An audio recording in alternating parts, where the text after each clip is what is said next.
वासुकी धारा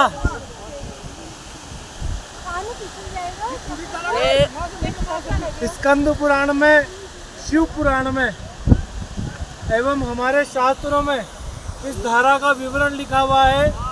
वासुकी धारा ये वो धारा है जिसके पानी के छींटे पापियों के ऊपर नहीं गिरते हैं, यानी जिन्होंने पाप किया हुआ है उनके ऊपर इसके छींटे नहीं आएंगे।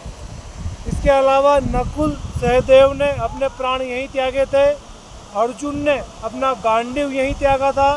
इसके अलावा द्रौपदी यहाँ से 2 किलोमीटर पीछे अपने प्राण त्यागे थे। इसके अलावा वासुकी धारा स्वर्गारोहिणी के यानी स्वर्ग की सीढ़ी के रास्ते के 7 किलोमीटर के हिस्से में आती है। इसके आगे फिर आगे जाके स्वर्ग सीढ़ी आ जाती है, यानी माणा गांव से स्वर्ग की सीढ़ी का रास्ता लगभग 25 से 30 किलोमीटर, उसका 7 किलोमीटर के इलाके में वासुकी धारा आ जाती है।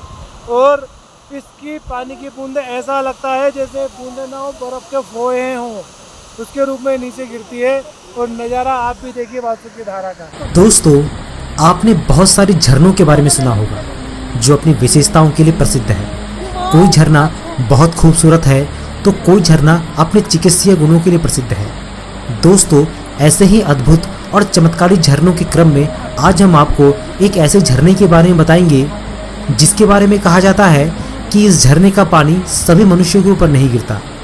जी हाँ, ये सच है।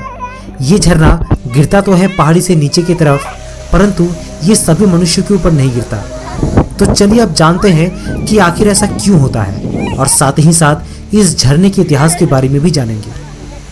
तस्वीर में जो झरना आप देख रहे हैं वो कोई आम झरना नहीं है। इस झरने का नाम है वसुधारा फॉल्स। ये धारा बद्रीनाथ से करीबन 8 किलोमीटर की दूरी पर स्थित है।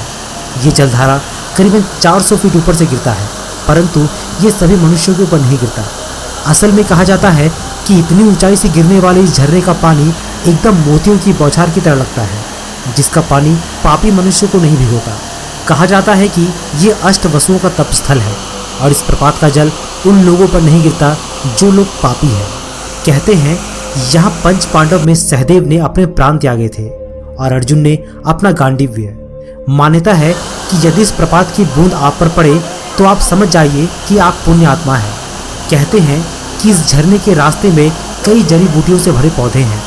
ऐसे में जिस पर इसकी बूंद गिरे वो हमेशा के लिए निरोगी हो जाता है। बद्रीनाथ जाने वाले यात्री